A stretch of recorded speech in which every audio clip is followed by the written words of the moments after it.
So perfect. All right. So happy Tuesday. I just wanted to, take a second to introduce our guest who's joining us for a little group coaching call today to share all the fun stuff she knows. So, yeah, I'll let you kind of do the introductions and let everyone know who you are, where you came from, what you're doing, and we'll go from there. Absolutely. Thanks so much for having me, first and foremost. So happy to be here and share the wealth. But for those who aren't familiar or are meeting me for the first time, hi, my name is Chelsea. I am the owner of Divine Health and Fitness, and I'm a holistic health coach. And I've been in the field for over a decade now. I'm certified as a personal trainer and holistic nutritionist. And additionally, I have a wealth of certain courses in the mind and mindset coaching in the realm of the psyche. And I integrate basically all three into all of my programming, hence the word holistic. And I just personally believe, and my philosophy is that anyone who is on a health journey should be approached in wholeness, in their whole form, and versus parts of. So you are a whole being, and your nutrition and your fitness and your mind all are intertwined into one. And the mind body connection is major in terms of creating a path to success. So that is what I am on a mission to do, is create the best path for you to reach your goals. And I also myself have a podcast, Star Seeds to Stars, and I also teach for CanFit Pro. So I teach their nutrition courses. So if anyone's interested in that, I facilitate their healthy eating and weight loss coach course. We'll be picking back up for in-person courses in the fall, but right now I am personally only sticking to virtual, so that way I can teach all over Canada, but I typically stay in the Ottawa region. So basically, like, my whole journey started when I was younger and I was dealing with my own health concerns, and couldn't really figure out what was going on with my body in terms of my digestion.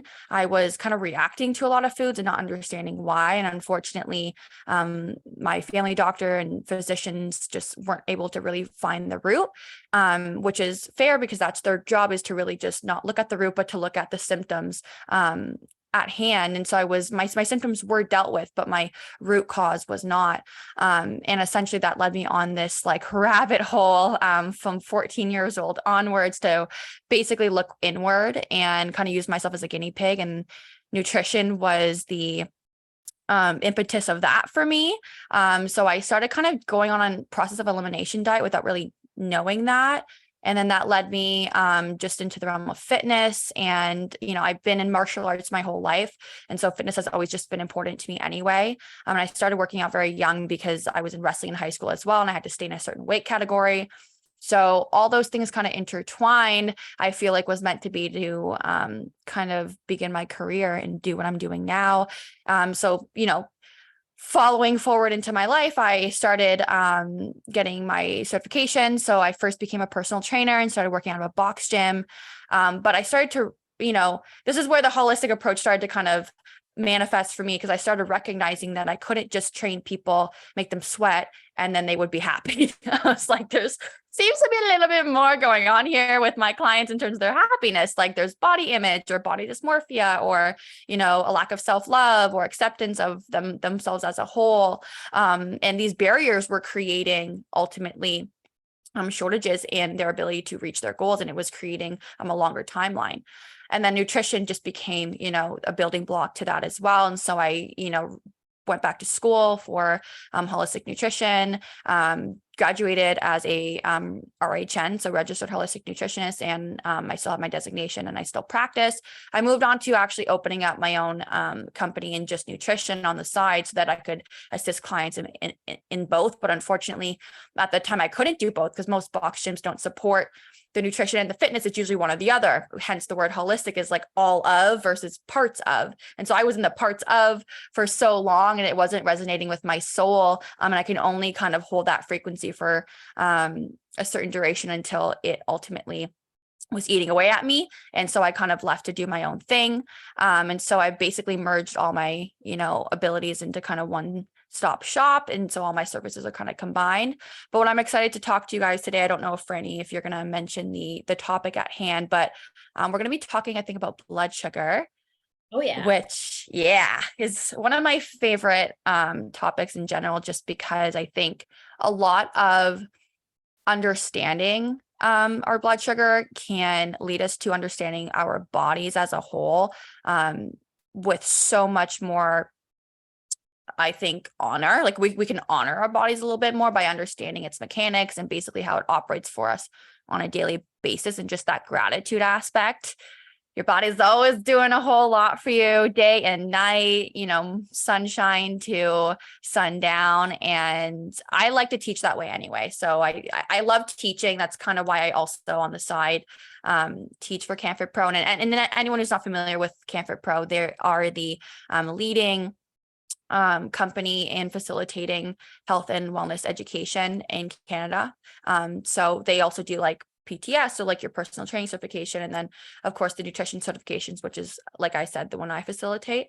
And I just love teaching, because when I was younger, and I don't know if anyone else has experienced that, but like I had certain classes I would go to in high school and even in college where I was like, this teacher could teach me anything and I would get it. It's just it's a matter of people's teaching like approach.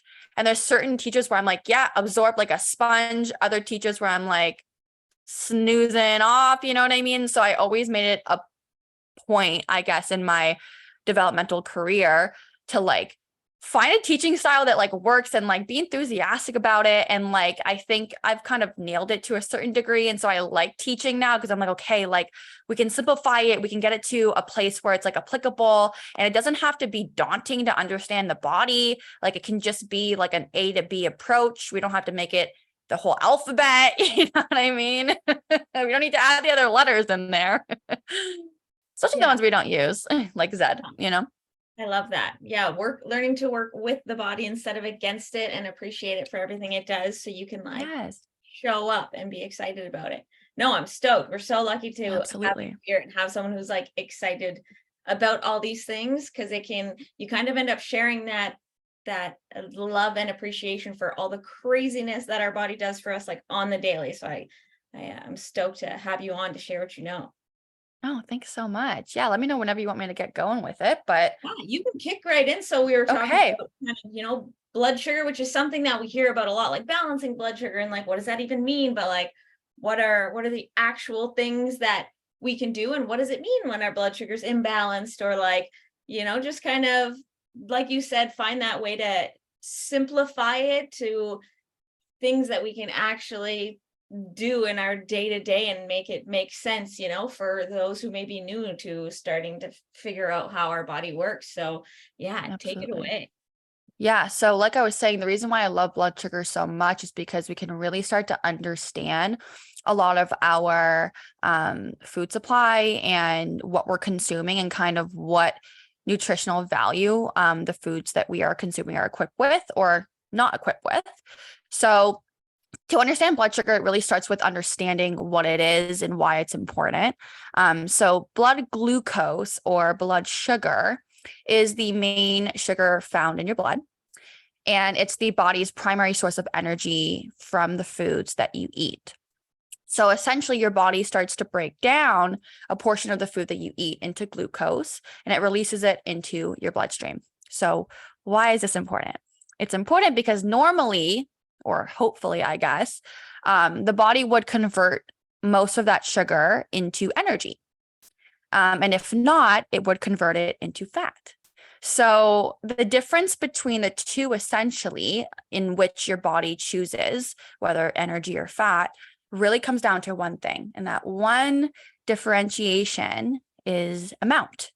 So amount of sugar. Okay.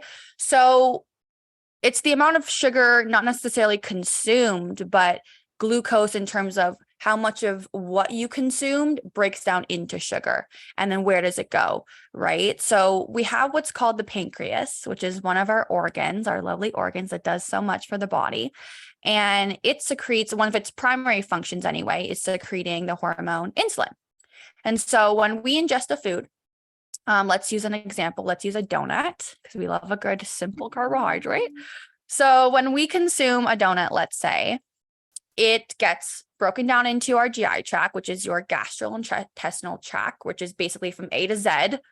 If we are going to use the alphabet, from A to Z, everything from the second it, is consumed versus the second it is ejected, if you know what I'm saying. So that whole tract essentially is from when you ingest that donut, it's going through, your large intestine, small intestine, and then your stomach. And so when it reaches the point where it's being digested into or released into sugar, glucose, your pancreas is going to secrete insulin in order to get it to your bloodstream. And then cells are also going to now be able to be nourished with that glucose as well, need be. What happens is that we need to understand now the levels of blood sugar. So like I said, the amount is what is the differentiation between your body now being able to use it as an energy supply, or if there's too much, now we're using it to be stored as fat, right? So the levels, let's explain the levels. You have high blood sugar, and then you have the middle range, which is the optimal, auspicious, healthy range, also known as homeostasis. So that's just a fancy word for saying imbalance. So that balanced range. And then you have low, right? So as you would guess, we want to be in that middle healthy range, right? We don't want to be too high. We don't want to be too low. And so what does high blood sugar mean? This is also known as hyperglycemia or hyperglycemic, if you ever heard of that.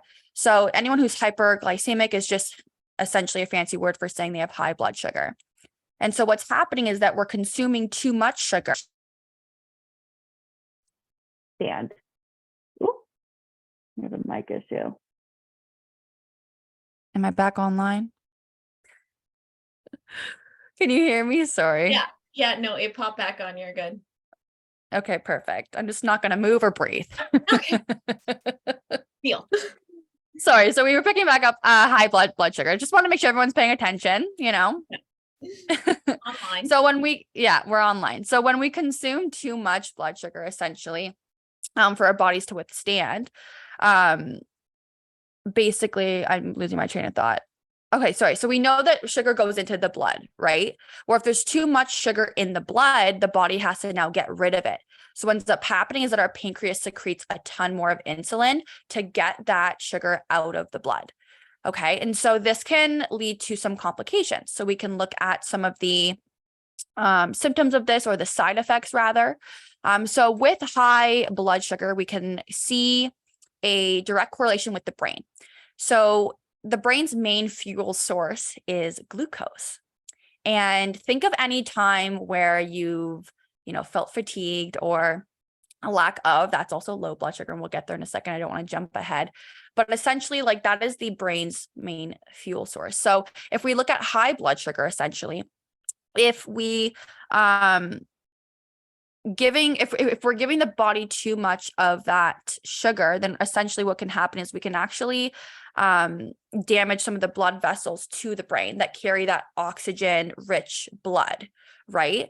And so this is also known as brain atrophy. When our brain receives too little blood, that means that some of our brain cells can actually die off. And so this isn't going to happen if you are high blood sugar, absolutely, but it's again one of those side effects that can happen.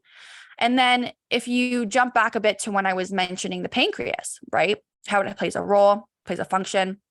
Like any other organ in the body, they have their primary role and they have their functions, and it's to a certain capacity, right? When we go past our organ's capacity, I call that making our organs work in overdrive or overtime, kind of like in hockey when it goes to overtime. So if our pancreas is essentially working in overtime, what's happening is that it is chronically stressed. We're stressing that organ. And so if we're constantly, and when I say constantly, it's another word for chronic. Chronic basically means it's something that's happening continuously, almost 24/7, 24/8, right? Constantly having to secrete this insulin. So from morning to night, you're eating these certain foods, which specifically we'll get to later onto what those are that's going to cause this.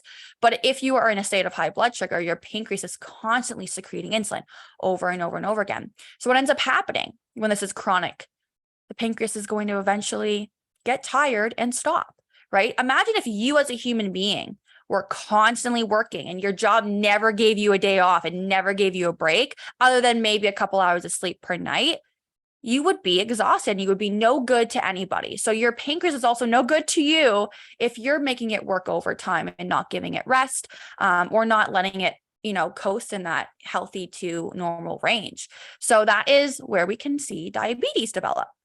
And so that was where I was going with the other side effect, is we can see a manifestation of diabetes, typically diabetes type 2, because type 2 is usually a type that is developed from our own lifestyle choices, typically is what we see. And then type 1 is typically that autoimmune response. So that is essentially all encompassing high blood pressure in its simplicity. So that's high. And we'll get to normal in a second. We're going to jump down to low. So low blood pressure essentially is when we are hypoglycemic. So high blood sugar is hyperglycemia, and then low blood sugar is hyperglycemia. So this is when we are basically, our blood glucose drops. So it's the opposition, right? We're dropping it. And so what does that do? Well, we're now cutting off that glucose to the brain, which, as I mentioned earlier, is its essential metabolic fuel. So when we're cutting that off, we can see a lot of like fogginess. Our cognitive function can kind of decline. We can feel fatigue, low energy. What else? Think of anything that comes up in your brain when you think of like fatigue, right? It's that inability to really feel clear and clarity. And so we can, not again. Again. Oh, try talking one more time. 1, 2, 3. Hello. Yeah, there we go. You're good. It's because the universe knew I needed a water break. Yeah. Don't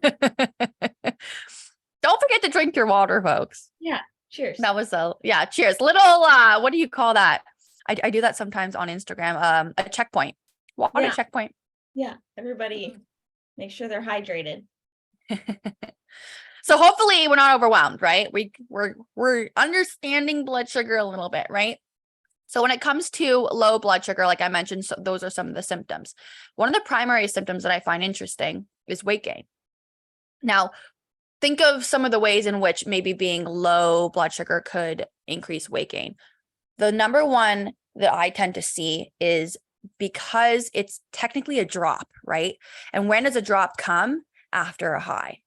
So if we're using that donut as an example, right? We spiked our blood sugar with that donut. Well, what's the opposition of that, right? Well, your pancreas is going to secrete insulin. It's going to go into the bloodstream. It's going to rid it of all of that blood glucose. And now it's empty. So now you get a drop.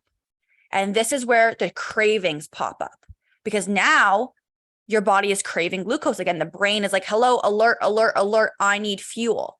And so what do? You take that as a signal to eat another donut or eat pizza or eat a simple carbohydrate that yields more blood glucose or sugar.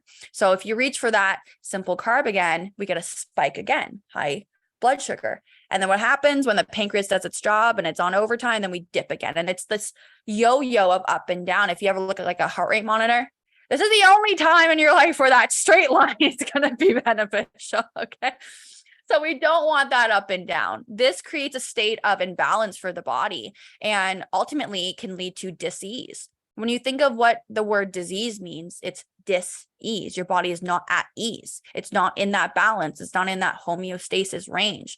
And so what we want is we want that balance. We don't want these highs and these lows and these dips, because that is why maybe when you wake up at whatever time in the morning, you may feel somewhat energetic, or maybe it's after coffee, you feel energetic. But if we're not stabilizing those blood sugar levels, that is where you can find that your fatigue comes into play, or you have these energy drops and lulls, and then you reach for caffeine again.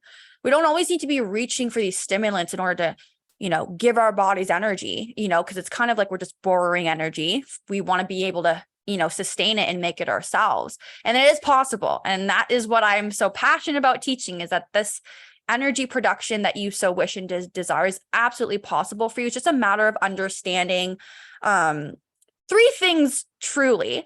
And the three things are: what are you consuming? How are you consuming it? Or how much of it, rather? And then the third thing is, what are you combining it with? Those are my 3 rules with blood sugar, because typically the first thing that I get asked when it comes to when I mention the amount of sugar is usually the key. People are like, well, then how much sugar should I be having a day? Chelsea, what is the standard for? And I'm just like, whoa. Like that is the total normal human response, but it actually goes so much deeper than that. And I'm actually going to tell you what the answer is. And then I'm going to get to what I believe is actually the core answer to stabilizing blood sugar. But I think the American Heart Association, the AHA, recommends that men get roughly about 150 calories towards sugar a day. So I think that's like 32 grams or something like that. Don't quote me on it. And then women are about 100 calories. So like something like 26 grams. So something lower than that. If all we were to do, think about that. If all we were to do is follow that guideline and focus on just the amount of sugar we're having based upon grams, added sugar, right? So that's like whatever you're putting in your coffee. That's like if you're having a lollipop or a gummy bear, and we're like, oh yeah, that's sugar. Well, then that really limits us in terms of understanding nutrition, understanding food consumption, and understanding sugar as a whole, because sugar can come in many different forms, right? Because we want to think of it this way. It's not just directly visually what you're seeing on a package. It's what does that food transfer into after it's ingested? And a lot of this too, guys, can be marketing. I can take, let's say, this Kleenex or this toilet paper. Let's say that this was a bag of sugar. And marketing wise, I could just put a label and slap it right on there and say 0 added fat or 0% fat on a bag of sugar. And that would fly on shelves. But it's because in that actual package, there's no fat. But that doesn't mean that once I ingest that sugar, it doesn't convert into fat. Because if my pancreas can only secrete a certain amount of insulin to get sugar out of my blood, it needs elsewhere to store it. It's going to store it in fat cells if I have an overconsumption of it, right? So technically, that can lead to me gaining weight, right? So we want to think about, and this is again why I'm so passionate. It's like this forces us to think about what we're consuming. What is the density, nutritional value of the foods that we're, cooking and eating and ordering out and so on and so forth. So like I said, it boils down for me into those 3 things. So the first one I mentioned is, what are you consuming? So whole foods always is my big thing. I actually use a rule with my clients called the 80-20 rule. Some practitioners use other methodologies and modalities. I like the 80-20 rule because it's sustainable, in my opinion. And I preach sustainability. I don't preach fad diets. I don't preach, quick fixes. I preach lifestyle adaptations and changes. And the only way to really make a full lifestyle change is to implement things at a sustainable rate. And so that doesn't mean going to bed at night and saying, I'm going to wake up with no coffee ever again and no wine and no tequila. Like there's certain things in life that we enjoy. And I believe that if we can pick and choose and eat at a sustainable rate, and again, like nourish our bodies first and foremost, then we can indulge and we can enjoy life still. And so for me, that 80-20 rule is essentially what that is in applicable terms. So how does this 80-20 rule kind of look like in real life? So that means that if I'm going grocery shopping, when I look down at my cart at the end of my haul, 80% of my cart should be whole food. So that's your produce, that's your fruits and veg, that's your legumes, that's your plant protein, or your lean meats, right? I follow a predominantly plant-based diet for those who are curious. So for me, that wouldn't look like lean meat, but it would be more of my legumes and my plant-based protein sources. And for you, that may be, a lean fish, or that may be what else, right? But again, that should be your 80%. And then the following 20%, that can be your in the aisle rows. So that could be your packaged foods, right? Because listen, I love a good canned tomato sauce once in a while. It's not going to kill you, right? But again, like if my cells are not nourished, if they are malnourished because I'm eating foods that don't come equipped with a ton of nutritional value, then I'm doing my body a disservice, and I'm going to put my organs into a state of overtime because my food is not coming equipped with enzymes to actually break itself down. I'm adding more players into my my crew, right? If I were to go onto a soccer field, right, and I have only so many players to, be on my team, I can't add players on. And if I do, my players are going to be really working overtime. So what I want is for them to have enough energy so that they can really run. And that's what your body is like. You are a team and everything works together. So for me, if I'm feeding my body nutritious foods, if I'm eating it, whole foods that already come equipped with so much nutrients already in the food itself, and I'm leaving that to the food, so we're not over processing things, which I'll get to in a second, then I'm able to assist my organs and my GI tract in breaking down that food. So it's essentially just, it makes it easy. I eat it, my enzymes are already there. My body doesn't have to do a ton of work to break it down. And then I have all this stored energy now for the things that I love, whether that be a killer workout where I can actually burn more fat because I have more energy to do so. Whether that be just, a better restful sleep, so on and so forth. It could be playing with your kids, you have your own goals in terms of what that energy supply means to you. And so that's so important. So that's the first thing, is like, what are we consuming? So the second thing is how much. So portion control. I believe too that the 80% percentile in terms of fullness is really a key indicator here. So that means that when you're eating to 80% fullness. I don't want you eating till you are like ready to crash on the couch. You should feel like I could go for another bite, but I'm going to hold off a bit, because what happens is it takes time for certain macronutrients, especially, to reach the stomach. And once it reaches our stomach, it's when it stays there. And that's when you're going to feel satiated and full. So we want to give a buffered window in time from the time that we actually ingested the food to the time it reaches the stomach to feel full. And that also helps prevent bloating as well. And then, you're also in a good caloric value there. We're not over consuming calorically as well. And then you're going to also be regulating your hunger hormones, your ghrelin and your leptin, a little bit easier. But we won't go into the hunger hormones too much today. We'll stick to the blood sugar. So the third thing I said is food combination.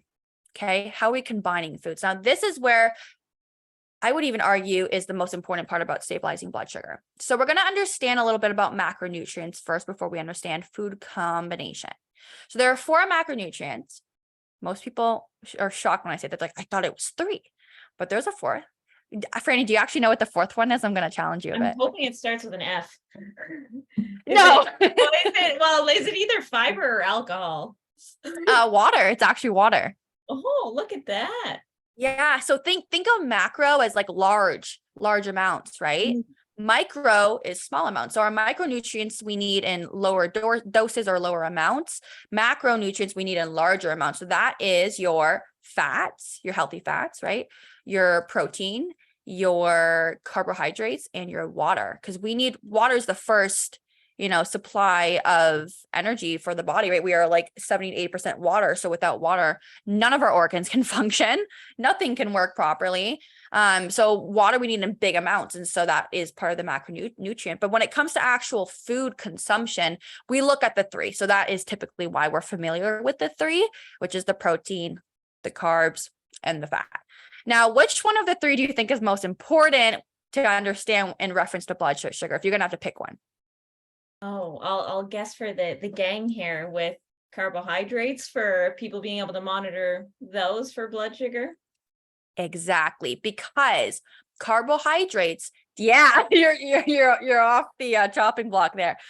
Carbohydrates is the macronutrient of the 3 that we spoke about in terms of food that are quicker to be released into blood glucose. So when we look, and I won't get too deep into biochem here. I went to school and now I'm done. I don't need to go back. But essentially certain macronutrients come with like bonds, right? And so the more bonds, typically the slower it takes to be digested. So like fat and protein, for example, come usually equipped with more fiber and usually equipped with more bonds, meaning that it takes longer for it to digest. Whereas carbohydrates, there's like one bond and it's like quick release. So the second I were to eat, let's say a potato chip, the time it takes for that to actually get released as blood glucose is a lot faster than if I had an avocado or a piece of an avocado, right? And so what does that tell us? That tells us about food combinations. It tells us about what we should be eating carbs with. And I typically say that any carbohydrate should be equipped with some fiber or protein and fat, if not all, right? And again, we also want to understand carbohydrates in terms of simple carbohydrates and complex. And so how are we also eating those carbohydrates, like I mentioned earlier, right? So in terms of understanding simple and complex, I'll start there. Your simple carbohydrates tend to be your more processed carbohydrates. And so processing of foods is so important. Franny, what do you think is better? Having an actual apple or drinking apple juice? Apple. Why? Because it has the fiber and water and takes time to chew. Yes, absolutely. Versus me processing it into this liquid sugar, right? Which one do you think is going to spike my blood sugar more?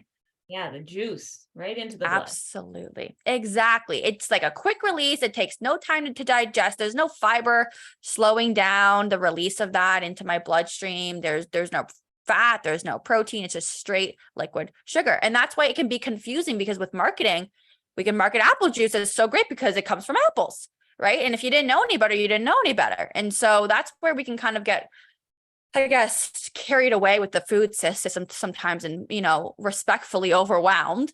So when we think of whole foods or we think of blood sugar, just think of those two hand in hand, and you'll get away with a lot more stabilization quicker, in my opinion.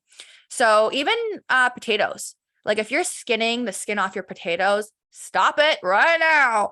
That skin comes equipped with so much fiber. And if we were to even just process it a little bit by like lightly steaming it, or, pan frying it, or putting it in the oven at 350 for a few minutes to make some potato fries, fine, but keep the skin on it. There are ways that we can enjoy certain foods while not over processing it, like putting it for a potato, for example, keeping the skin on it, washing it properly, of course, and then just slicing it up with a little bit of EVOO, and then sticking it in the oven for, a few minutes on like 350 is so much better than obviously putting it in a bunch of oil and absolutely just deep frying it, right? So the processing modalities are hugely important, because when we think of whole foods, we're thinking about them in their whole form. The second you start to process them further and further away from its whole form, in that process, what do you think is happening to that food?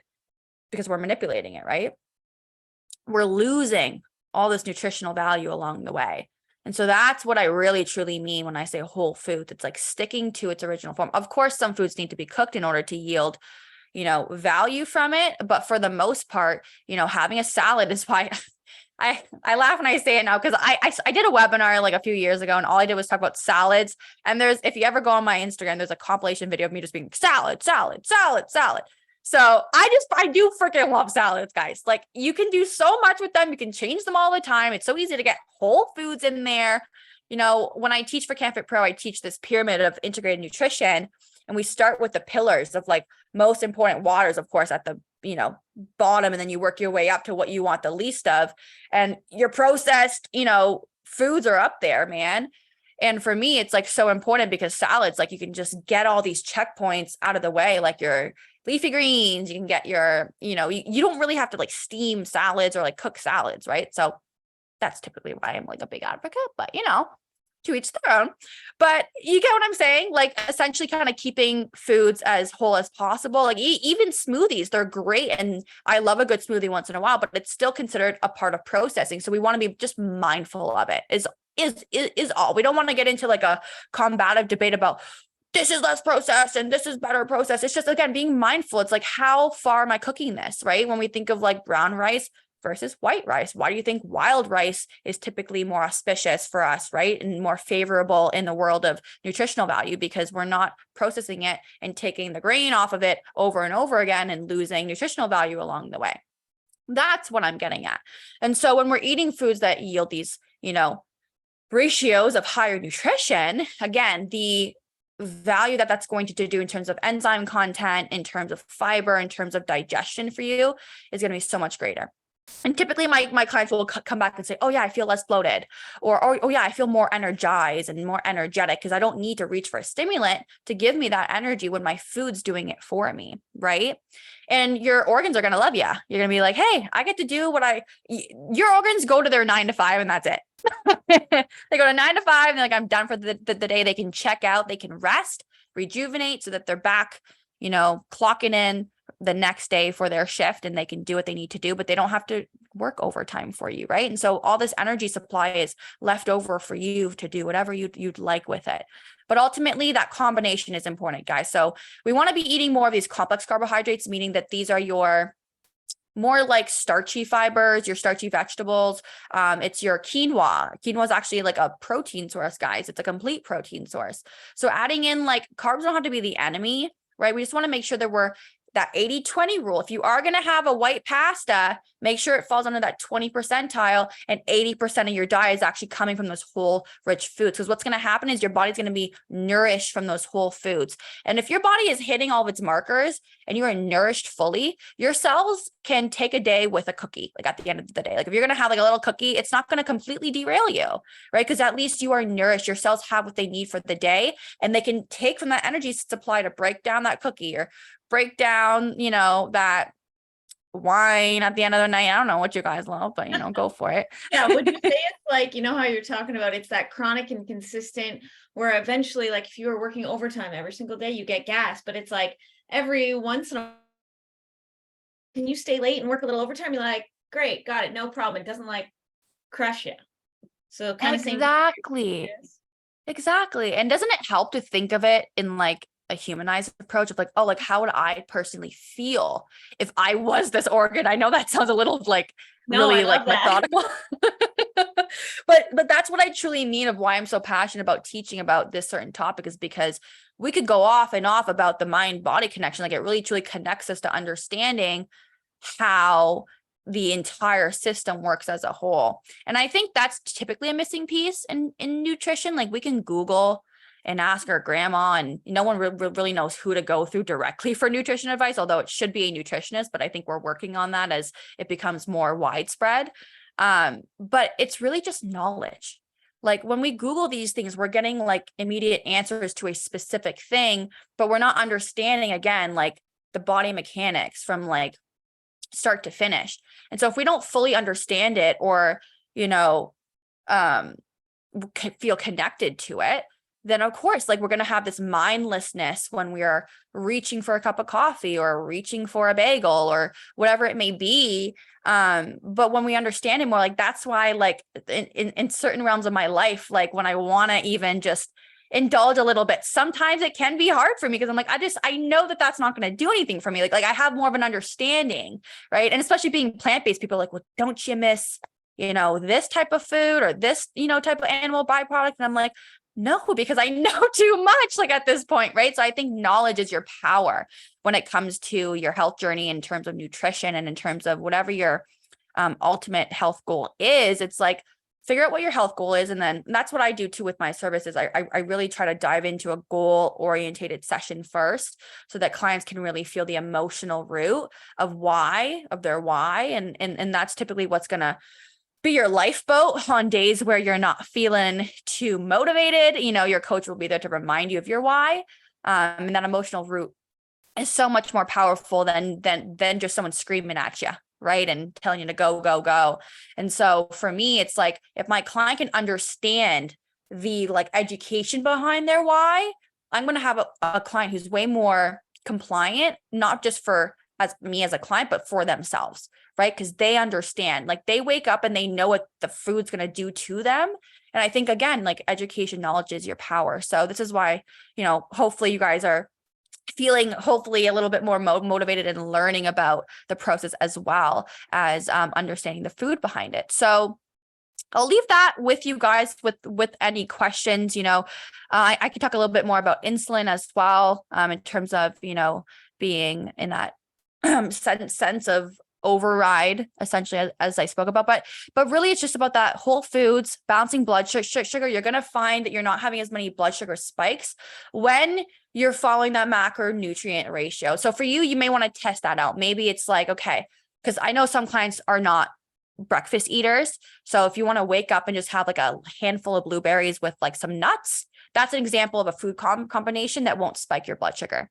Also, Franny, I don't know if you're familiar with the glycemic load. Have you heard of the glycemic load? Yeah, like the different ways. Yeah, 'cause sometimes we get lost with like the glycemic index, but then it doesn't really talk about like, well, how do we actually like eat the meal and how much of that specific thing? Right. It Yeah. like again, this is why when clients come to me like overwhelmed, like I get it. And this is why a health coach can be so helpful. Like Franny herself is also certified in nutrition. So seeking a health coach can just be a little bit easier in terms of, the overwhelm, like dissipating that frequency and coming into just peace, basically, which I think I want that for all beings.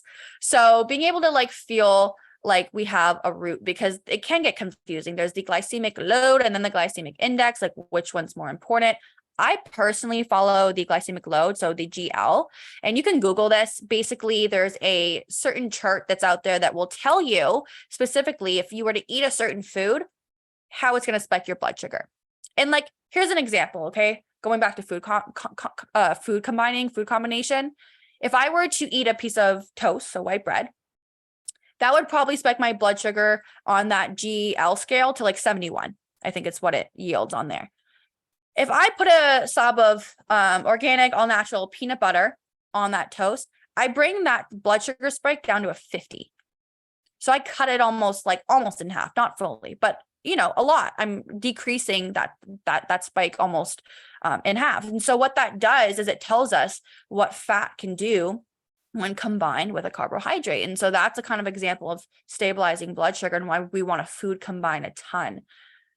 Late legumes too. I'm huge on like your nuts, your seeds, but also your chickpeas, your beans, your lentils, your couscous, getting those different variety of foods. And like, again, if you have certain dietary restrictions, a health coach can be the best route for you to understand that, because we can work around all those health restrictions and dietary needs.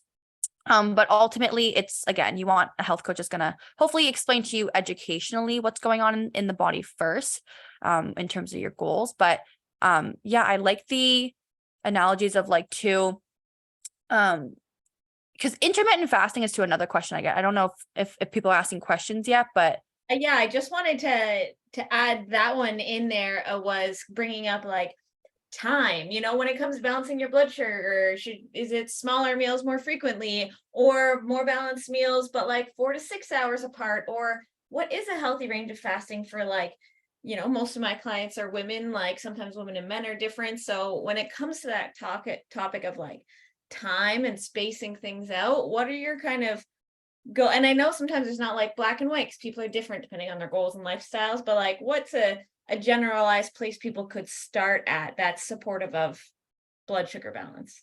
yeah. So typically how I would answer this is in a scenario of like if a client came to me, and I was eventually trying to move them to a space of a balanced blood sugar. So with anything, so this can kind of come off of what I was mentioning in terms of intermittent fasting too before, like I get questions like that. Well, like, will that spike my blood sugar? Is that not good for my blood sugar? So anything that's going to be the opposite of what you're currently doing, that's the first thing I would do with the client, is basically slowly integrate them to a space where they're in balance. And I think any health practitioner who is focused on, a holistic approach, they're going to look for the origin.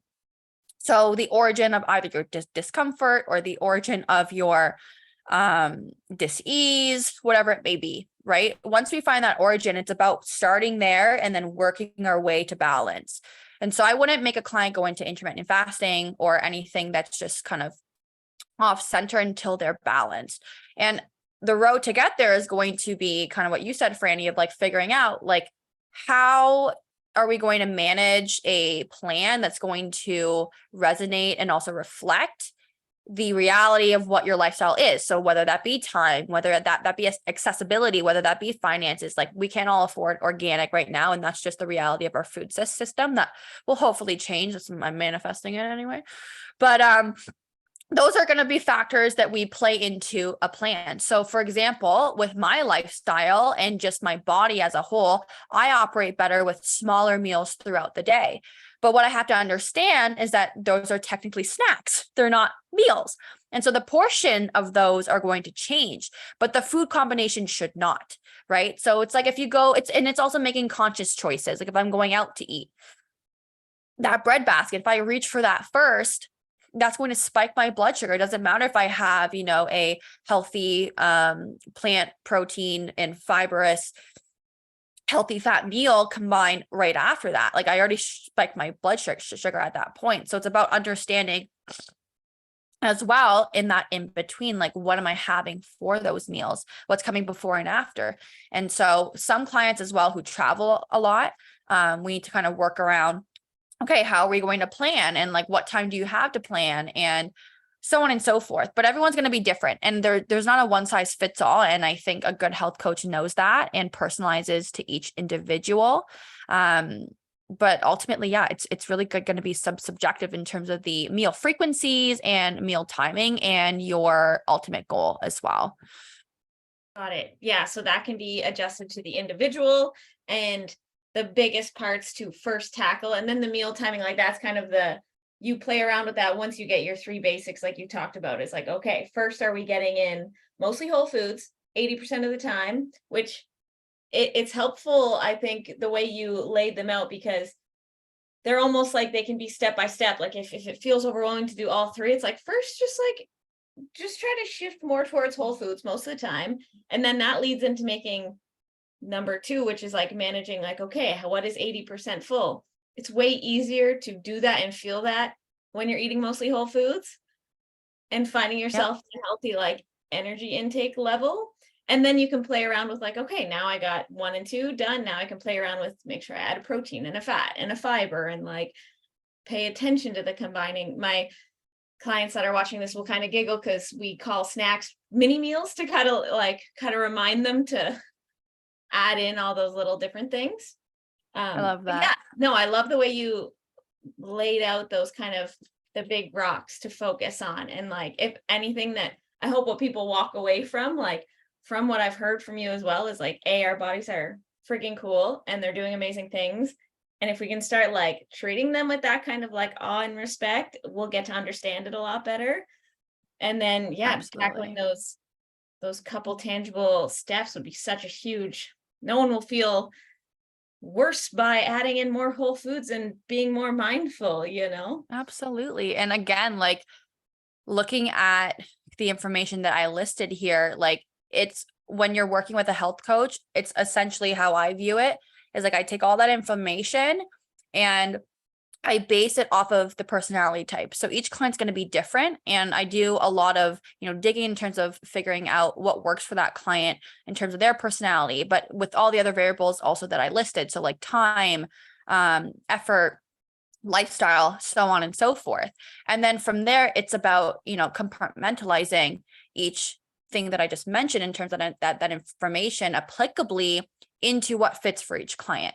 So I think that's what makes just having a health coach so great, is because it's like you can kind of just take a step back and the grunt work is off the table for you. It's just more about following steps, but also having a health coach is all about support as well. So a good health coach will know kind of what you need in terms of your support, and it'll be a beautiful dance back and forth between what works for you, how to apply it in a way that's 1, sustainable, but 2, possible. So it shouldn't feel impossible. And sustainable, again, is like Franny's saying, like baby steps, right? Like I have certain clients who I know can take on more, or if they're getting to a place of confidence in their first month of coaching with me, then it's okay. Now we can add on a little bit more to as well. It's about kind of like a radio. It's like turning that dial to that beautiful pinpoint where the station and the radio is loud and clear. For the first few sessions, it's going to be about finding where that dial is. But once you kind of hit that frequency, it's truly magical. And the confidence that you can kind of just build from understanding your own body as the whole in terms of how it operates, personalized, is just, I think it's honestly, it's priceless. It's some of the best information that you can ever invest in is yourself. I always say, this big goal that all humans have is like buying their first house, right? And I just don't want people to forget that the place that you're going to live in the most is here. It's your body. And this is your house. And so, yes, investing in tangible physical things can be so rewarding, but ultimately we can't enjoy them unless we have our health, right? That is what kind of is the impetus for everything. If we don't have that, we're no good to anything and anyone else. So definitely, commend anyone for being here today, anyone who's listening, anyone who's, taking charge of their health. And it's not an easy feat. And I'm first here to say that because I've been through it. And I think too, having a health coach who's like gone through their own struggles too, like can understand and just empathize is so important. Because we all started somewhere. And I think humility is also so important, and like knowing that like we've all started from nothing, kind of worked our way up, and it's all about the journey, right? And just, the support as well. I think the health journey is just so interesting, ultimately. Being human is complex, and Yes. I wanted to make sure that if we could do a little recap on all the places that they can, find you and follow your content and listen to more of the things you have to share, or get in touch with you if you want to, I'll make sure to copy and paste it into the notes and stuff. But yeah, if you can tell everybody where they can find you. Absolutely. So the best place to find me is my website, divinehealthandfitness.com. That's DIVINE. And what you'll find on there is all my services. You'll also find links to my Instagram, which if you like fun tips and whether it be nutrition, fitness, or mindset, I post all the time on my Instagram.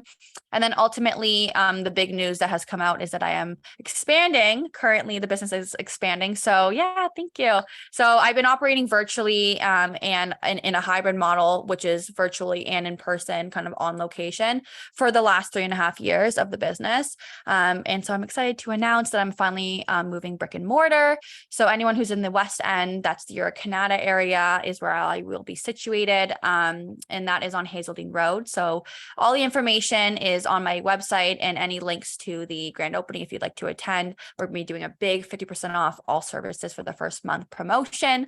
And I'm essentially expanding into a fitness and meditation studio. So all holistic, of course, that's my philosophy, as I mentioned. So if you were to come in for a service, you have this private in-studio environment where it's a safe space and you're supported entirely as a whole being, whether it be in one-on-one personal training, group training, any of my nutrition services, or of course the meditation classes as well. So if you're interested in more, the best way to contact me is through Instagram DM, because that is typically what goes straight to my phone. But if you check out my website, you can book a free consultation just to kind of check out and see if my services are right for you. I do believe that, that's so important, just kind of seeing if, energies align and if what your health goals are or something that I can help with. Yeah, I love that. Well, I'm so glad that everyone here got a chance to kind of catch a feel for your story and your messaging. So we super value like your time that you took to come hang out, and yeah, really encourage, all you guys to go and check everything out that she's sharing, and then take a peek at the new spot when it opens up. But yeah, on that note, thanks so much for like sharing all that wisdom, and I super appreciate it, and I love that you hung out with us tonight. So thank you. Thanks so much. Thank you for having me. It was a electric energy. I feel like I love speaking on this stuff, and thank you for yourself for creating a space for, knowledge and consumption. I think it's so important to create more than we consume.